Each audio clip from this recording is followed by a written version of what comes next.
नमस्कार, आप देख रहे हैं अब तक टीवी चैनल। हमारे संवाददाता शिव संपत करवरिया ने जनपद चित्रकूट से जानकारी देते हुए बताया, जगत गुरु रामभद्राचार्य ने किया देवार्जन विधि प्रबंधन ग्रंथ के तृतीय संस्करण का लोकार्पण।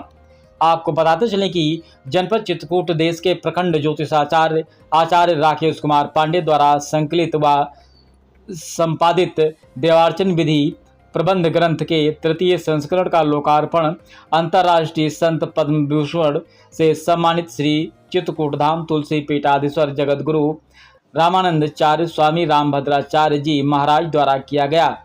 इस मौके पर जगत गुरु रामभद्राचार्य महाराज ने कहा है कि आज तुलसी पीठ में देवार्चन विधि प्रबंधन ग्रंथ के तृतीय संस्करण का लोकार्पण हुआ है। यह ग्रंथ सनातन धर्मियों के लिए किसी वरदान से कम नहीं है। इस ग्रंथ में शास्त्र प्रमाण के आधार पर देवताओं के पूजन के मंत्रों का उल्लेख है। जगत गुरु ने कहा है कि देवता मंत्रों के अधीन होते हैं। उन्होंने ग्रंथ का संपादन करने वाले आचार्य राकेश कुमार पांडे को बहुत बहुत बधाई एवं शुभकामनाएं भी दी। वहीं ग्रंथ का संपादन करने वाले आचार्य राकेश कुमार पांडे ने बताया है कि इस ग्रंथ में समस्त देवी देवताओं की पूजा, यज्ञ, महायज्ञ, अनुष्ठान और अर्चना की विधियों का प्रमाणित उल्लेख है। इस ग्रंथ के रहते किसी कर्मकांडों को अन्य ग्रंथों की आवश्यकता नहीं पड़ेगी। तुलसी पीठ में आयोजित लोकार्पण कार्यक्रम में युवराज आचार्य रामचंद्र दास महाराज, तिरंगा अगरबत्ती समूह के निर्देशक पंडित नरेश शर्मा, भजन गायक पंडित प्रेम प्रकाश दुबे आदि लोग वहां पर उपस्थित रहे। आइए चलते हैं हमारे संवाददाता के साथ। नमो राघवाय।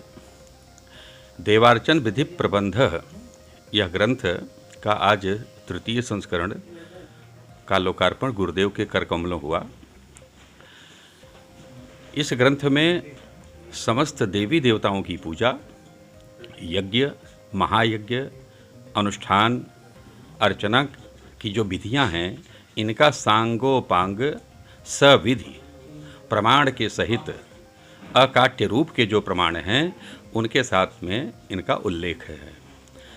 इसका ध्यान रखा गया है कि कोई भी कर्मकांडी विद्वान आचार्य के हाथ में सिर्फ एक ग्रंथ हो तो इससे कोई भी यज्ञ संपन्न करा सकें, यज्ञ अनुष्ठान के लिए अन्य ग्रंथों की आवश्यकता न पड़े। इसका ध्यान रख करके संकलन किया गया है। सभी वेद में वर्णित जो वेद के मंत्र हैं या पुराणों के जो हैं, यह पूरी तरह से त्रुटि विहीन रखे गए हैं। हमने प्रथम संस्करण का 2065 में, द्वितीय संस्करण का 2070 में और तृतीय संस्करण का आज 2081 में यह लोकार्पण करवाया। विद्वानों में बहुत ही यह प्रचलित है और राष्ट्रीय स्तर पर आज के दिन वर्तमान में विद्वान इसको चाहते हैं। इसकी यह उपयोगिता है। सबके हमारे पास में फ़ोन आते रहते हैं, हम उनसे पूछते भी हैं कि अगले संस्करण में और कोई संशोधन करें, इसकी उपयोगिता बढ़ाने के लिए और हम क्या करें। तो विद्वानों की तरफ से यही रहता है कि यह तो गागर में सागर के जैसे है, एक ही ग्रंथ लेकर के हम लोग सारे अनुष्ठान संपन्न कराएं। तुलसी पीठ के इस परिसर में देवार्चन विधि प्रबंध इस ग्रंथ का लोकार्पण किया।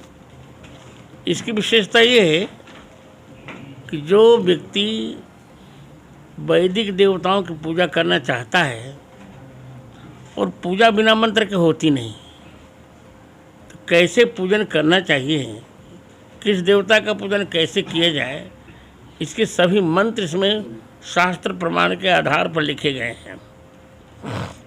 इससे जो लोग भी देवताओं का पूजन करेंगे उनको इससे बहुत सहायता मिलेगी, क्योंकि दैवाधीनम जगत सर्वम मंत्राधीना ही देवता।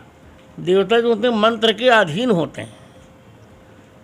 कोई भी देवता हो, जैसे मैं भी प्रतिदिन सेवा करता हूँ तो मंत्र के आधार पर करता हूँ, तो इससे बहुत लाभ, सनातन धर्मियों का बहुत लाभ होगा और युवकों का तो बहुत लाभ होगा। माने अमोघ वरदान समझ लो आप इस ग्रंथ को।